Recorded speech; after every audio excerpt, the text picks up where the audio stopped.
పంచాయతీ ఎన్నికలపై state election commission కసరత్తు చేస్తోంది.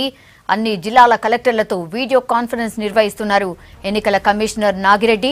ఎన్నికల ఏర్పాట్లపై కలెక్టర్లతో చర్చిస్తూ ఉన్నారు.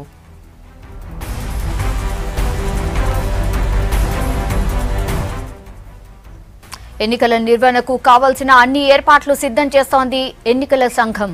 3,20,54,279 బ్యాలెట్ పేపర్లను ఇప్పటికే ప్రింట్ చేసి జిల్లాల్లో రెడీగా ఉంచింది.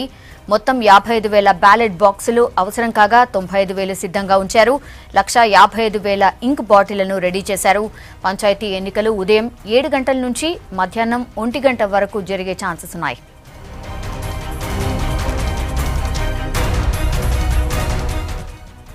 ఇక తాజా లెక్కల ప్రకారం రాష్ట్రంలో ఓటర్లు 1,37,17,469 మంది ఉన్నారు.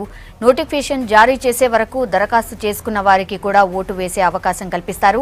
ఇక రాష్ట్రంలో కొత్తగా ఏర్పడిన వాటితో కలిపి మొత్తం 12,751 గ్రామ పంచాయతీలు ఉండగా వాటిలో 1,13,354 వార్డులున్నాయి. వీటన్నిటికీ కావాల్సిన 150 రకాల ప్రీ సింబల్స్ కూడా గుర్తించింది ఎన్నికల సంఘం.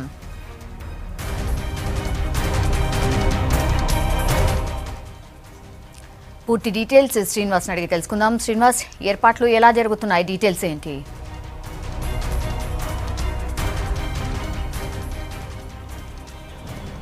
సౌమ్య, గ్రామ పంచాయతీ ఎన్నికలపై ఎలక్షన్ కమిషన్ కసరత్తు ప్రారంభించింది. అయితే గత కొన్ని రోజుల ముందే ఈ కసరత్తు ప్రారంభించినప్పటికీ కూడా రిజర్వేషన్ల అంశం కొలిక్కి రాలేదు. ఎందుకంటే సుప్రీంకోర్టు గైడ్లైన్స్ ప్రకారం 50% రిజర్వేషన్లు మా లోపు మాత్రమే ఉండాలి. కానీ తెలంగాణ రాష్ట్రంలో 50% కంటే ఎక్కువ రిజర్వేషన్లు అమలు చేయాలనేటువంటి ఆలోచన చేస్తున్నారు. ఇది కరెక్ట్ కాదనేటువంటి విషయాన్ని సుప్రీంకోర్టు చెప్పింది. అదే విషయాన్ని హైకోర్టు కూడా చెప్పింది.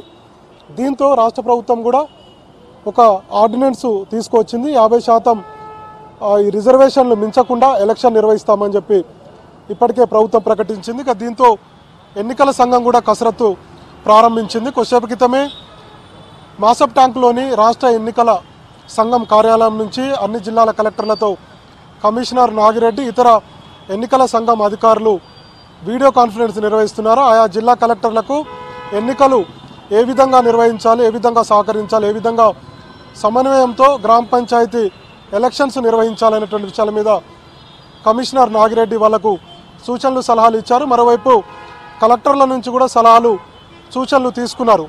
వాస్తవానికి ఎలక్షన్స్ ఎప్పుడో జరగాలి, రిజర్వేషన్ల అంశం కొలిక్కి రాలేదు. ఆ తర్వాత రాష్ట్ర ప్రభుత్వ అసెంబ్లీని రద్దు చేయడం, ఆ తర్వాత శాసనసభకు ఎన్నికలు జరగడం, వీటన్నిటి పరిణామాల నేపథ్యంలో కొంత ఆలస్యమైంది. అక్టోబర్ 11న హైకోర్టు జనవరి 10 లోపు ఎలక్షన్లను నిర్వహించాలి అని చెప్పి ఆదేశించింది. కాబట్టి దీంతో హైకోర్టు ఆదేశాల మేరకు ఎలక్షన్లు నిర్వహించేందుకు ఎన్నికల సంఘం కసరత్తు చేస్తుంది. అయితే ప్రభుత్వం మాత్రం పూర్తి స్థాయిలో సహకారాలు అందిస్తే కనుక అనుకున్న టైంకే ఎలక్షన్ నిర్వహిస్తామని చెప్పి ఎన్నికల సంఘం కూడా ప్రకటించింది. ఇక మిగతా అంశాల విషయానికి వస్తే ఒక రిజర్వేషన్ల అంశమే కొంత ఇంకా పూర్తి స్థాయిలో ఎలక్షన్ కమిషన్కు అందలేదు. ప్రభుత్వం పంచాయతీరాజ్ శాఖ కూడా ఇప్పటికే దీని మీద కసరత్తు చేస్తుంది.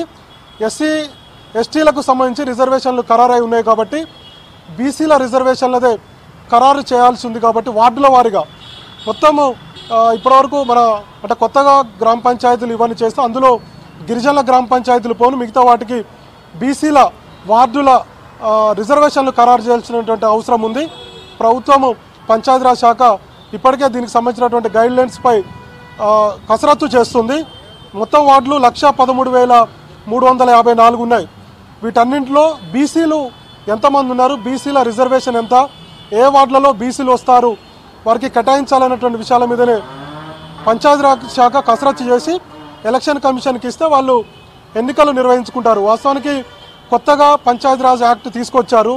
గ్రామ పంచాయతీలో ఎలాంటి మౌలిక వసతులు ఉండాలి, తర్వాత సర్పంచ్ ఏం పని చేయాలి, వార్డు సభ్యులు ఏం పనులు చేయాలి, ఇట్లాంటి వాటి మీద తెలంగాణ రాష్ట్రం ఏర్పడిన తర్వాత కొత్తగా మనకు పంచాయతీరాజ్ చట్టాన్ని తీసుకొచ్చింది. కాబట్టి దానికి లోబడే ఈ ఎలక్షన్స్ నిర్వహించాల్సి ఉంది. కాబట్టి గతంలో ఉన్నటువంటి అంటే రొటేషన్ పద్ధతిలో ఇప్పుడు గతంలో ఇచ్చినటువంటి రిజర్వేషన్ల ప్రకారం కాకుండా ఇక్కడ నుంచి 0 అంటే కొత్తగా రిజర్వేషన్లు స్టార్ట్ అవుతాయి బీసీలకు.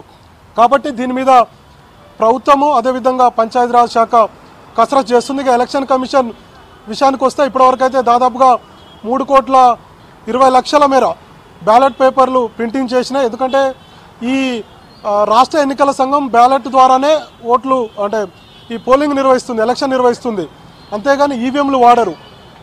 శాసనసభ ఎన్నికలకు మాత్రం 55,000 ఈవీఎంలు వాడారు. కానీ వార్డులు ఎక్కువగా ఉన్నాయి, 1,13,354 వార్డులు ఉన్నాయి. కాబట్టి వీటన్నిటికీ ఈవీఎంలు పెట్టాలంటే కష్టమవుతుంది.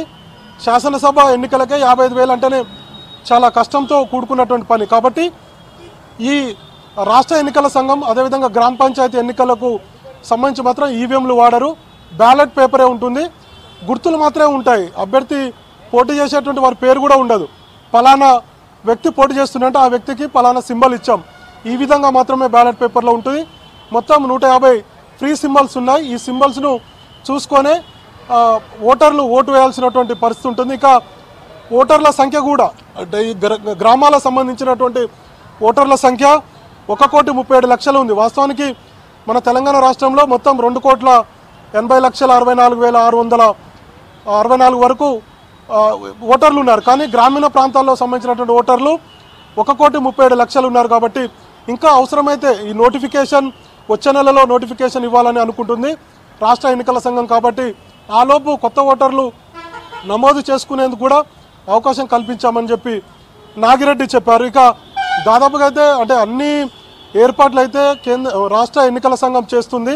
అయితే ప్రభుత్వం నుంచి రిజర్వేషన్లకు సంబంధించినటువంటి డీటెయిల్స్ కనుక ఎన్నికల కమిషన్కి ఇస్తే వీరంతా ఎన్నికలు నిర్వహించేందుకు సిద్ధమని చెప్పారు. ప్రభుత్వం కూడా ఏ డేట్లలో నిర్వహించాలి ఎన్నికలు అనేది కూడా ప్రభుత్వమే ఇవ్వాలి. కాబట్టి దానికోసం మేము ఎదురు చూస్తున్నాం. అన్ని ఏర్పాట్లు అయితే సిద్ధమవుతున్నాయి. ఈరోజు కలెక్టర్ల కాన్ఫరెన్స్లో ఈ అంశాలకు సంబంధించినటువంటి అన్ని విషయాల మీద కలెక్టర్లతో మాట్లాడుతున్నామని చెప్పి ఎన్నికల కమిషనర్ నాగిరెడ్డి చెప్తున్నారు. కాబట్టి మొత్తంగా ఎన్నికల కమిషన్ అయితే గ్రౌండ్ వర్క్ చేస్తుంది.